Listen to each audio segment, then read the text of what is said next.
It's been a wild ride for the Cavs this season, and LeBron will try to make it to an 8th straight finals. We're joined now by former NBA head coach Earl Watson. Welcome back, Earl. Thanks. Who do you have winning the East and the West? Winning the East, Cavs. Coming out the West, the Rockets. I think LeBron James, he owns June. Everyone else is just leasing, and sometimes they cash in. For the Rockets. Did you get to him? Yeah, no. For the Rockets, it's the perfect chance for them to win the West. Golden State is injured. Yep. San Antonio's not San Antonio without Kawhi, and they're healthy, and they can spread the court and shoot the ball. You like that, don't you? Yeah. Why don't you stand up and applaud? Well, for me, I always thought the Cavs, I think Philly will be the ultimate test for them because no other team in the Eastern Conference has a 1-2 punch like Joel Embiid and Simmons. Roy Simmons, I call him Roy because he's going to be Rookie of the Year. He ain't been. Well, you're way out on the limb. No. Your guy, Donovan Mitchell. That's bold. What happened? You won't It even was already over before I even brought it up. Donovan Mitchell should be the Rookie of the Year. No, he should not. But he will not win it. You're not even picking him. You're not even picking him to win the first round. But that's neither here nor there. I got the Cavs. Now, for me, and I'm assuming that Steph Curry will come back and he'll be some resemblance of himself. Being away this long is going to take a lot out of him. But if he's at 90%, I just don't see the Rockets beating them. But if the Rockets cannot beat the Warriors this year, when they're most vulnerable, more vulnerable than they've been at any other time, they're never going to beat them. This is it. This is the best chance you got. So you better seize the moment. But I believe Steph Curry comes back. KD, they go to the Western Conference Finals. Allow me to start with the West because it is the best. No. And my one caveat is if Corey Brewer is 100% healthy, and I don't know if he is or not because he badly sprained his knee against Memphis on the last night of the regular season 2 nights ago. But if he is right, Russell Westbrook is going to rise above and take over the entire Western Conference playoffs. I believe this is his year. I believe this is Russ's revenge on his former co-star Kevin Durant. And I believe that Russell Westbrook and company, and he finally has plenty of company to do this, will pull off Game 7 win over Utah. And again, this is by far the toughest first-round matchup is Utah versus Oklahoma City. And I still believe Utah right now could go win the Eastern Conference. They're the best team in the East if they were in the East. That's how good they are. And then I believe that if this happens and Oklahoma City gets by Utah in the first round, I believe they will eliminate the Rockets you just picked in the second round. I'm sorry, I don't trust James and CP3 and D'Antoni in the postseason. But you trust Paul George and Carmelo? No, as co-stars, as complementary superstars, they don't have to carry the load. Have you ever seen anybody play at the level of intensity and ferocity that Russell Westbrook continues to play out every possession, every night? I've never seen anything like it before. Yeah, and you played very hard when you were in the game, but this guy is playing at some level. He is at the peak of his basketball mastery right now. I've just never seen anything like it. Russ is unbelievable. He plays at the highest level. He's the only teammate I've ever had. And I had Ray Allen, KD, Gordon Hayward. Yeah. The list goes on. Dame Lillard, CJ McCollum. When he comes to the bench for a timeout, he needs air. He's breathing so hard, you can see his heart just coming through his jersey. He's unbelievable how he plays. But Russ still has to learn how to master the point guard position. He hasn't learned how to master it. I don't think he is a point guard. I get you. And he did average a triple-double for the second. He's playing at the point. It's a difference between playing point and winning at the point. Chris Paul has to learn how to win big games at the point. This is a perfect opportunity. Russ learns how to win it, learn how to win it. He has to learn how to win it as well. Yeah. But moving forward, I think the biggest matchup in the first round is San Antonio versus Golden State. I don't think Golden State beats San Antonio. I think San Antonio pulls off. Remember when Golden State went into the Rockets last year? And Pop is one of the greatest coaches. Their entire team played defense like this. And they upset the Rockets. I think they're going to have a master game plan, and it's going to be over soon. Wow. Well, now you want to get back in. Now you want to get back in. Wait a second. Well, now we can have a different conversation here. So you realize my Spurs, and I watch every dribble of every game, have done nothing but overachieve the whole year because they used to be the best road team in all of basketball, and now they have flipped their identity to almost the best home team in basketball. They were one game less than Houston and Toronto for the best home record in the NBA. And it has switched because the fans finally came back to life. They got a little, you call it bored, but they just got a little spoiled, I think, with all the dynastic Spurs runs.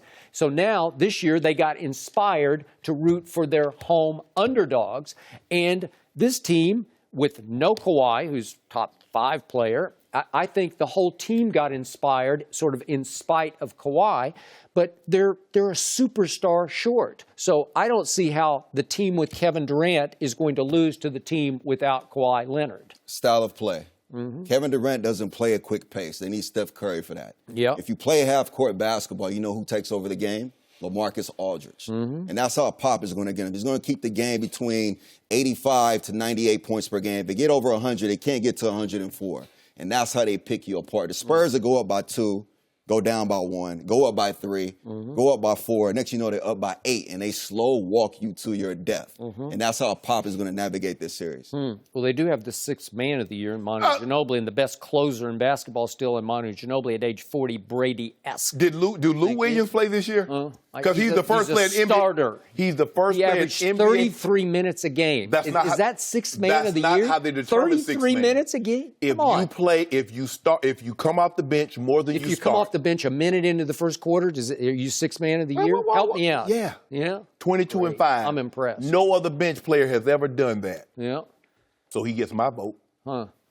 Eric Gordon averaged 31 minutes a game. He's 6th man? I don't think so. At 40, Skip, first of all, Manu at 40. 20 minutes a night? That's all he can play at 40. Well, that's all they need. Just they play need the more. last 8. They needed more. Yeah. I mean, the only guy that I know that'll be 40 and probably playing 35, 36 minutes, you know him, Skip. Yeah. You know where he's at, right?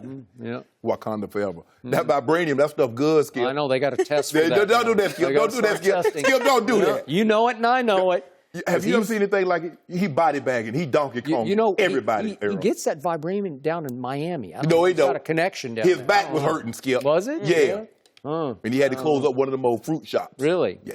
Well, I will remind you, as you well know, my Spurs were ahead by 23 in the third quarter of Game 1 of the Western Conference Finals at Oracle last year, and you know what happened? Zaza Pacheep shot happened, and he stuck his size 20 sneaker underneath Kawhi on a jump shot. Remember that? I remember that. That was the beginning of the end, right there. It was going to happen anyway. Yeah. Because they would have won that within series. Within 2 minutes, it was that. LeBron They had to in the run off finals. 18, so it was down to 5. Please, it was not. Come Okay, on. Skip. They're up 23. Okay, y'all win the first one, then they win the next 4. Okay. LeBron would have lost to the Spurs in 5 in the finals. You know what happened. It always happens. No, sir. Except for Ray No, Allen. sir. No, sir. Yeah. No. Y'all with Kyrie and LeBron, y'all they'd have ran through y'all, Skip. You know, stop.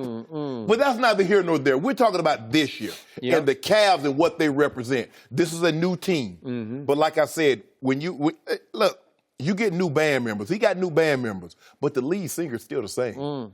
You know what I'm saying, Skip Bayless? By the way, to Earl's point, I will also remind you that the now infamous Game 6 in Houston last year, the second-round series between Spurs and Rockets, the one in which James Harden disappeared and they're still looking for him, you realize there was no Kawhi Leonard and no Tony Parker, and the Spurs won by like 40 that night. So why couldn't the Spurs then beat the Rockets? To me, that speaks to Pop's greatness. But I think going forward, James is different. Sometimes you have to go through those bumps. Sometimes it takes that pressure and that failure to rise up. And I guarantee you, Chris Paul and James are thinking about what their coach said about the regular season, saying no matter what happens, we've achieved something great. And I'm paraphrasing. That's not going on in that locker room. They have some dogs in that locker room. P.J. Tucker, he's coming in, he's feisty.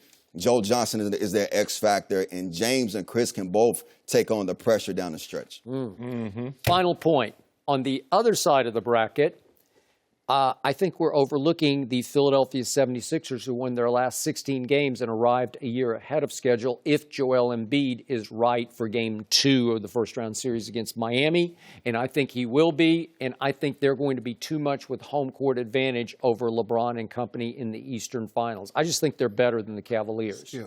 If you look at that picture, look at his. Look I at that don't guy's want to look at shoulders. the picture. And look at the other guy's stats because they're not used to carrying anything. Wait, it's the #1 defensive team in basketball, the Sixers, versus the number 29. He's already beat the #1 team in the finals. Really? He did that to the Spurs. He beat another #1 team. You realize they're the 29th defensive team in basketball? 73, How are they going to beat the 73-9? Have you been watching what the Sixers been doing? They just destroy people. They shoot them out of the gym. You told me regular season don't matter. Well, you could just see what's coming here. Yeah, I know what's coming. #1 rebounding team in the NBA is 76. The #1 player in the NBA. How do you explain that? It's coming. Oh. The #1 player. He played the most minutes for the second straight year. He played the most minutes in the league. He might be a little tired by the conference finals. He come a long way, and he no way he's tired. Really? Yeah, got plenty more in Well, You respect the Sixers? I respect the Sixers, but LeBron is too much to overcome. Thanks for watching. Subscribe here to get the latest from the show, and be sure to check out more of the best clips from Undisputed, or go watch a few segments from our other shows on FS1.